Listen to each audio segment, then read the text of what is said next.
Today's guest on the winning teams is Dr. Kimberly Janson. She's the CEO and president of Janson Associates, but she's also the author of a fascinating book, Determining Leadership Potential. Her experience is broad and deep.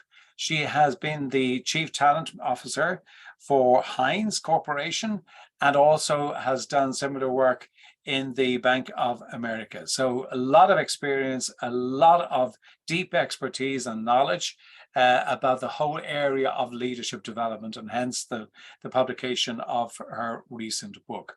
And we dig into the whole topic of leadership, as you can well imagine, in the interview, and go into why we see that there's a dearth of kind of talent and leadership talent across the globe, not just in business, but in politics and religion and everywhere else. But also how organizations can really lean into it. And what are the things you should be looking for when you're hiring your future leaders? There are some absolute must-haves, and Kim is very, very good explaining what they are. So I really, really encourage you to enjoy and listen to this very, very interesting interview with Dr. Kimberly Janson. We also appreciate it wherever you're getting your podcast, if you can follow us there and give us a review, because that helps us to reach more people, which is what this is all about, because it is about getting the message from ourselves and from our guests like Dr. Kimberly Janson out to as many people as possible, because it is future leadership and great leaders that will change the world in the future. So sit back and enjoy. Very interesting, Dr. Kimberly Janson.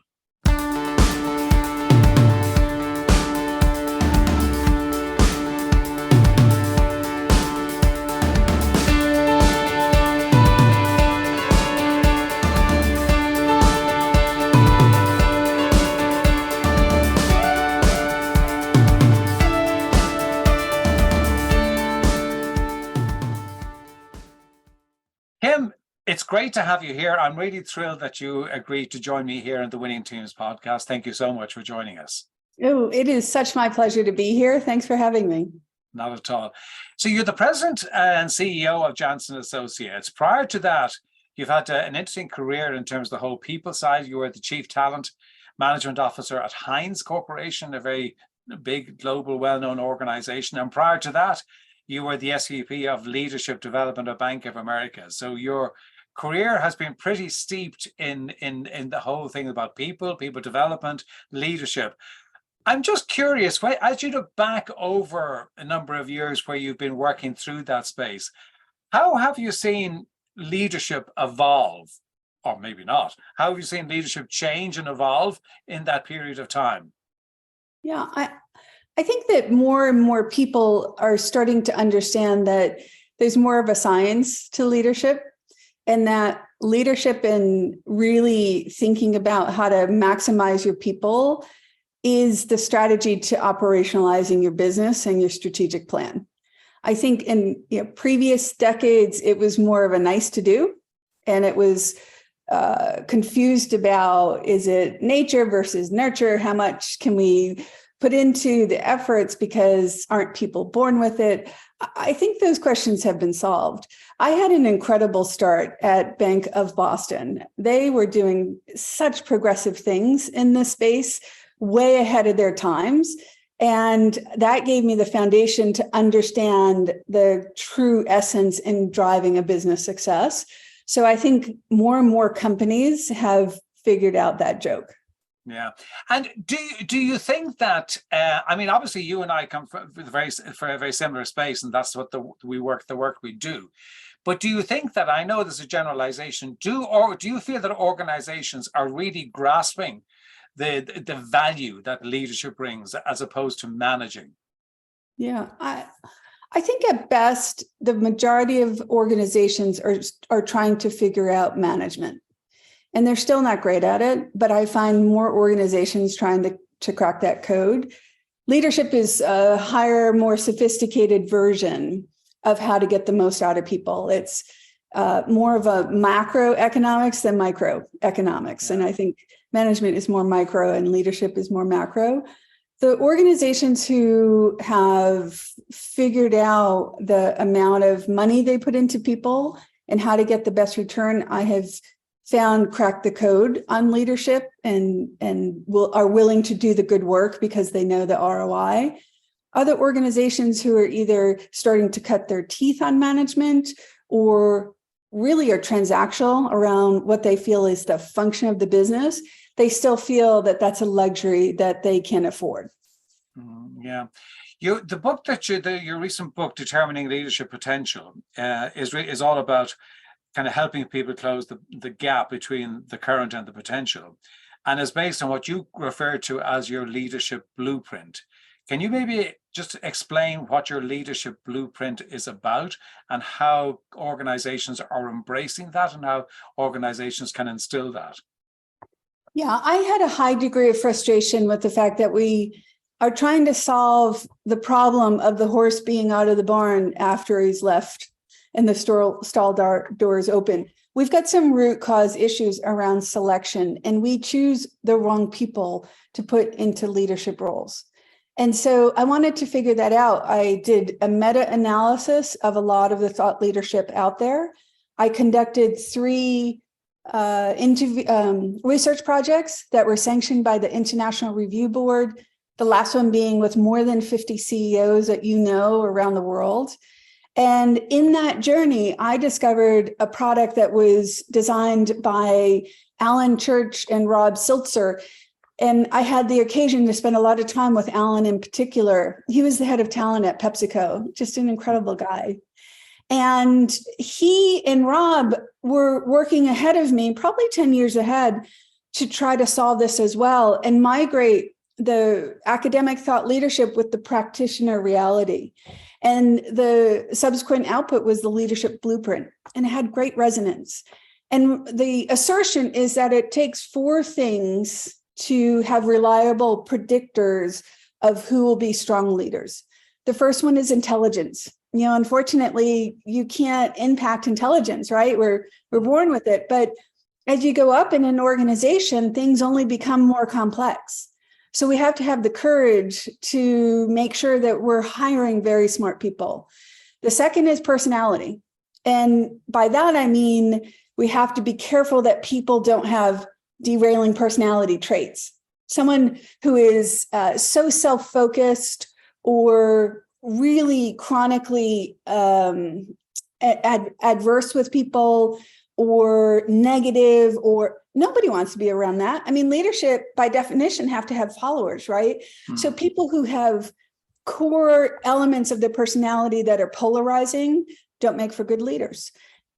Consequently, there are a lot of personalities that make for good leaders, but be a great detective in sussing out those who have those core personality traits, because like intelligence, centuries of research will tell you personality doesn't change. If I'm incredibly detail oriented, I'm probably going to be that way my whole life. And I don't want to ruin your train of thought, but just coming in on that one, how do you determine? I mean, are there assessment tools that you use to actually do the latter in terms of, the personality piece? Is it assessment tool? Because the interview process is the interview process. Are there assessment tools that you use to actually diagnose that, or is there another way that you have of doing that? Yeah, I wouldn't underscore the interview process. I would, as most people do it, because they do a terrible job. We spend a lot of time saying, hey, tell me about your interview process. And oftentimes it's the interviewer doing a lot of the talking or asking the same question over and over again. I pride myself on being an expert interviewer because I ask the questions that help me understand how they think and then understand the behaviors they engage in. So one of the questions I will ask is, if someone's going to misunderstand you, if they're going to misinterpret you in any kind of pattern, what do you usually get pushback on? Or how do you maintain your self-awareness? Questions that really can help you see the inner workings of how people think, and much of that is personality. To the point, I really think we underdo this piece.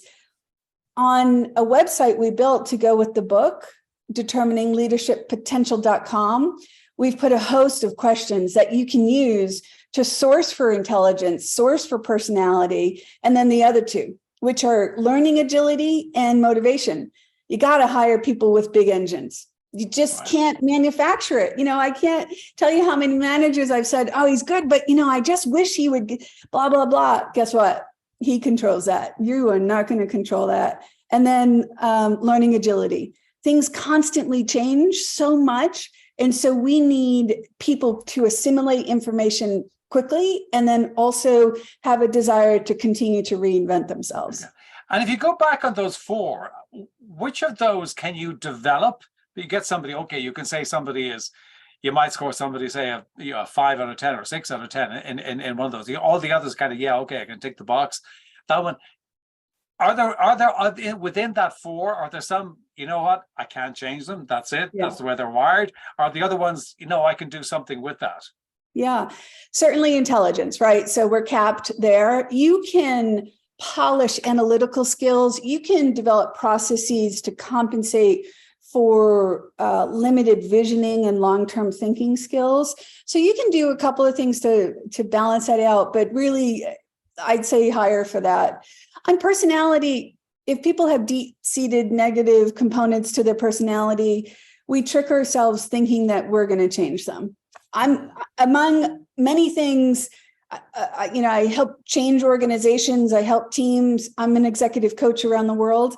I will not touch some folks with a 10-foot pole because I want to do work where it's actually going to, have an impact in the person. We can change behaviors, but a lot of times that's window dressing to a core personality. What can be developed is learning agility and motivation, but only I have control of that for me. That's the trap there. If someone wants to increase their elasticity around learning agility, if they want to pivot and create more inertia and motivation and have more fire, they can choose that. And there's different strategies to help with that, but we can't help people with that. They have to choose that. Well, it's a bit like coaching, isn't it? I always say, as an executive coach, I don't have kind of magic dust I can sprinkle on somebody that, hey, changes them, right? At the end of the day, I change nobody, right? They've got to change themselves, and they've got to have the desire and the passion and the kind of the get up and go to do that. I'm curious in terms of one, and it's just the reason it's resonating was that I just came across it recently, and I've just been curious about it in my own mind. If you look at somebody who is very much on very much an introvert, right? Mm-hmm. Very much an introvert, likes doing kind of solo, individual work. Is that a complete no-no when it comes to somebody saying, you know what, they could be a leader? Yeah. A lot of the CEOs I work with are introverts. Yeah. The challenge for them is it takes a lot of energy for them to be what other people need them to be. And a leader has to fulfill the needs of other people. That's why you're in the role. It's to create followership, galvanize people towards common goals, et cetera. So an introvert absolutely can be a good leader if they understand themselves and are quite smart about using their time and their energy at different points during the day to point towards what the needs are of the people. And then they're really brilliant often one-on-one or in a small group. That's where they often shine. So, an introvert's fine, but if you are a painful introvert and have very low sociability and want to work independently, that's not something that you're going to change. That's right. If you look broadly, and I know, again, this is a generalization, but if you look around the globe, we have a dearth of leadership when it comes to, politics, business, yes, religions, you name what it is. Why do you think that we do have such a leadership crisis? Yeah, I think there's a couple of reasons for it. Number one, I think there's too much variation in what people look for in good leaders. You have the age-old problem of someone who's a good functional expert who then catches our attention and we say, well, great, let's have this person be the leader of the group. So that's a trap, right? Because that's like saying the person speaks Spanish so well on Friday, we're going to anoint them to speak Mandarin on Monday. They're completely different things. The second, building off of that functional leader or functional person is the piece I mentioned about variation. In the first study I did, I looked at a dozen companies and interviewed leaders at 4 different layers of the organization, including the CEO, to look at what they were using for criteria to determine leadership potential. And in just one company, the total number of criteria in those 4 leaders for that company were 170. I mean, how can we possibly develop people when we're all looking for something else? And then third, organizations don't get behind a consistent framework and say, this is what's important to us, and then develop systems around selection and coaching and development to facilitate those things.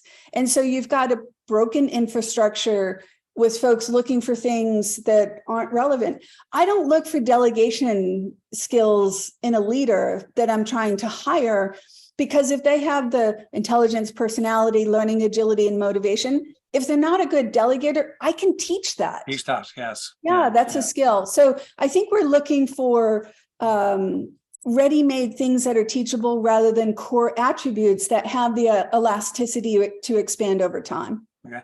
And if you're looking at it, we're talking about high-performing leaders. What are the kind of the key ingredients that makes up? I know you mentioned the 4, but what are the other key ingredients that makes up the, okay, that's what you need to see. That's how you need to behave. That's what you need to do as a really high-performing leader. Yeah, well, certainly EQ gets so much press for a good reason.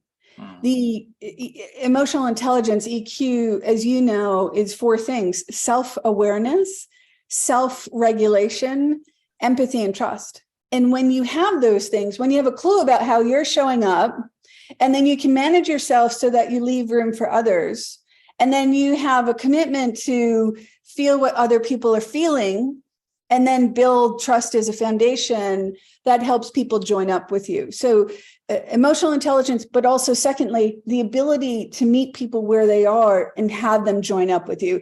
That is a game changer, but it's a foundational piece that most leaders take a long time to figure out. But I would say that's the second thing. And then the third piece to be a really effective leader is you need to commit to enabling the success of others. It is no longer about your success. Your success comes through others' success. And so put your to-do list away and look at how you can develop capabilities within those around you, because high tide raises all boats.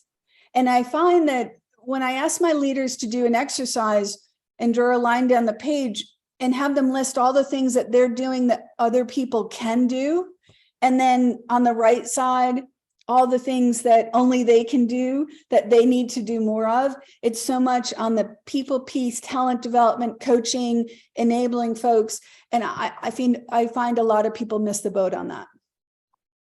It's interesting. I mean, obviously with the experience that you got and what you've written in the book, Determining Leadership Potential, and I know you just said you've updated a previous book that you published. I did. My first book, Demystifying Talent Management, was written because I was so frustrated that people had no idea about how to engage with folks. And so it's a soup to nuts, how to think about all of the talent components.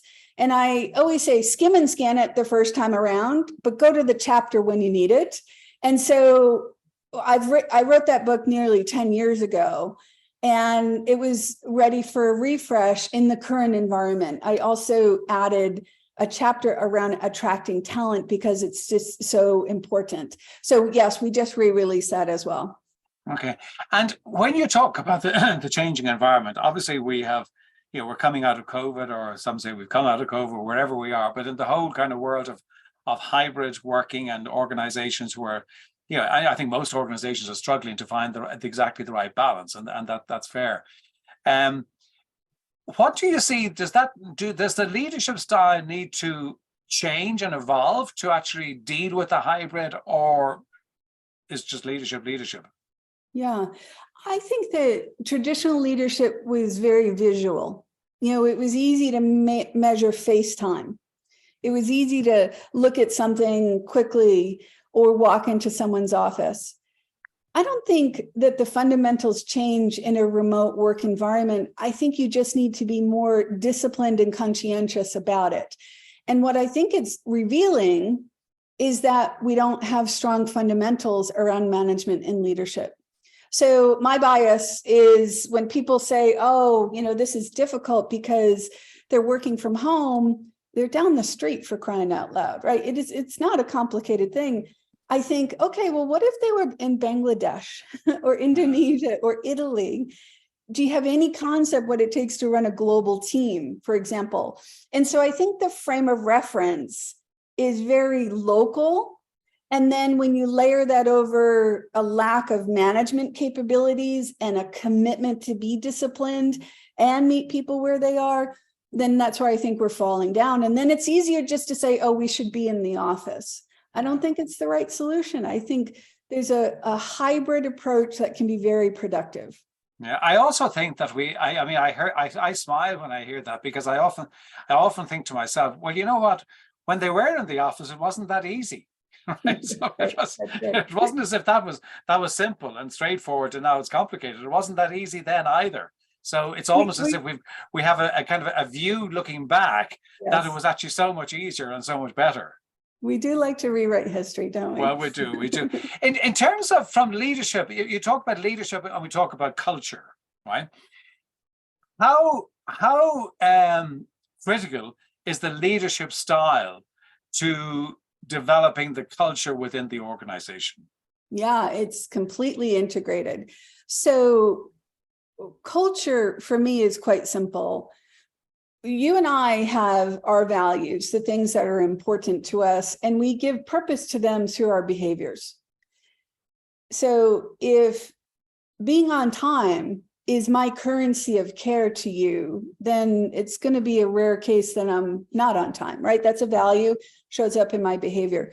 Culture is simply a set of shared behaviors. And when you agree upon them up front, it's more powerful, because you don't want a culture by default. You want a culture by intentionality. Yeah. And so part of the leader's responsibility is to be a steward for the culture, for the behaviors that then manifest the culture. So they are so integrated in my mind.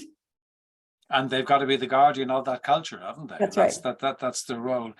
Why do you think that we place so much more attention on process and not leadership? Well, process is easy to get people to conform, and therefore you can take people who don't have critical thinking skills or good decision-making skills or good judgment and push them to perform in a similar way. So I think that that's one element. The other element is, in some cases, process is really the right thing. Variation costs time and money and creates risk. And we shouldn't be doing that in places that it doesn't need it. So said differently, where we can go faster because the work is similar, that's the right thing for a process. But I think a complicator is we don't have people who have good judgment. And good judgment, in many cases, and good judgment is formed by folks being in a lot of places over time to develop an experience base and a database that they can pull down on and apply to a situation. And that requires a lot of intentionality from an organization and from leaders to give up their people, to put them in different experiences for the health of the organization to develop judgment over time. So I think those two things is the lack of understanding about the proper use of process. And then also we don't have people who have strong thinking skills and good judgment. The easy default is to just push people towards process. Yeah, and I've often seen process being used when actually what you're trying to change is mindset. Yes. And the process is not going to change the mindset. Kim, you've got great experience, but both in your current work with Janson Associates, but also previous, as we mentioned, with Heinz and Bank of America and Bank of Boston that you mentioned. For people listening in today and listening to you with all the experience that you have, how should organizations start to really go about? What things should they lean into to really develop the leaders for the future? One of the roles I had, we didn't talk about yet, I was 10 years at Hasbro, and essentially chief talent officer, chief diversity officer, head of organizational effectiveness. And the CEO there was a great guy, Al Verrecchia. And Al had a great, simple expression. He was an Italian man. He would tell these stories of his little Italian mother who would chase him around with the frying pan, like he just was a riot. And he had a simple expression that I think answers the question. The fish rots from the top. And I always think of that. And I think we've got to have the CEOs really have a vision of what it takes in terms of the environment they're trying to create, because that then person has to choose the right leaders who will then choose the right leaders and drive the behaviors where people can contribute to their fullest potential, because we've got a strong leadership paradigm. I also think that you need an HR business partner who knows the business inside and out. They should be much more of a business person and then an HR expert second, because that's the level of integration around our people practices. Let's not fill out a form. I don't care about a form. What I care about is what are we trying to achieve, and then how do we facilitate that? But we don't have the right people often in those couple of first layers in the organization who understand the synchronicity of the business with the people practices to drive it. So for me, the fish rots from the top. I love that. Kim, we could go on talking because certainly, and maybe we should come back and do a second interview in more depth about the actual book, The Determining Leadership Potential. But before I get you to share where people can get the book and get in touch with you, two questions that I ask everybody. One, is a book other than your own and that you've read that's had an impact upon you? So what's the book and what was the impact? There's a book out there. It's a quick read. And it's something that I personally read a couple of times a year, and I encourage folks to read it as well. And it's a book about the balance of head, heart, and guts in leadership. And it takes all three to be a strong leader. And when I see a leader not having the right impact in their environment, they're often really heavily leaning on one. It takes all three. So it's an oldie but goodie. And then the other one I have to plug is Marshall Goldsmith's What Got You Here Won't Get You There, right? Like, come on, we all should be. It's a great one. The first one is not one that I come across. The balance of head, heart, and guts. Is that the first one? Yes. And who's the author? Oh, I'm so bad. Oh no, don't worry. No, don't worry about it. But that's it. That's easily found. Second question is daily rituals, if you have them and are happy to share them, and how they serve you. Yeah, one of it's David Dotlick, who's the author of Head, Heart, and Guts. One that I've subscribed to for literally decades, so that just says I'm old, is the idea of planning and prioritizing. And doing that from a week standpoint, thinking about the whole week in totality. And then every day I take a Janson Associates card, and my others is in my table here in my office, but I'll take this and I will make sure I have a daily list of to-dos that are prioritized A, B, and C, and then A1, A2, A3, because I want to be vitally focused on the things that are the highest and best use of me in those moments. And it's not a difficult exercise, it's a disciplined exercise. Yeah. And it's one that simply works. So that's a daily ritual I always suggest. Served you well, obviously. Thank you. Kim, where can people get in touch with you? You mentioned website, maybe you just might mention it again, anyone listening, we'll put it all in the show notes, but where can they get in touch and where can they get your book? Yeah, so they can always reach me at Janson Associates. So jansonassociates.com. We built a website for the book and resources available for folks because we just want people to be wildly successful. So there's free resources there. That's determiningleadershippotential.com. If you want to reach me directly, it's kim@jansonassociates.com. And our number is 866-WE-UNLEASH, because that's our life's work. And then you can find the book at all the major book outlets. Certainly Amazon is easy and fast. Routledge is the publisher for that one, and they often have good discounts. And then the same is true for the second edition for Demystifying Talent Management, all the major outlets, Amazon, etc. That one, I'm about to sit in the studio and do an audio for that one over the next couple of weeks. So the audio is done for Determining Leadership Potential, but the other audio will be coming very soon. That's great. Kim, thank you so much indeed for joining us. It's been an honor to have you. I've thoroughly enjoyed it. And I just love digging into the expertise and the experience that you have, because there's a treasure trove there. John, you were just spectacular in sharing the time. I really appreciate the opportunity. And, certainly I'm passionate about the importance of this. So thanks for doing the good work. Not at all. Good to see you. Take care. You as well.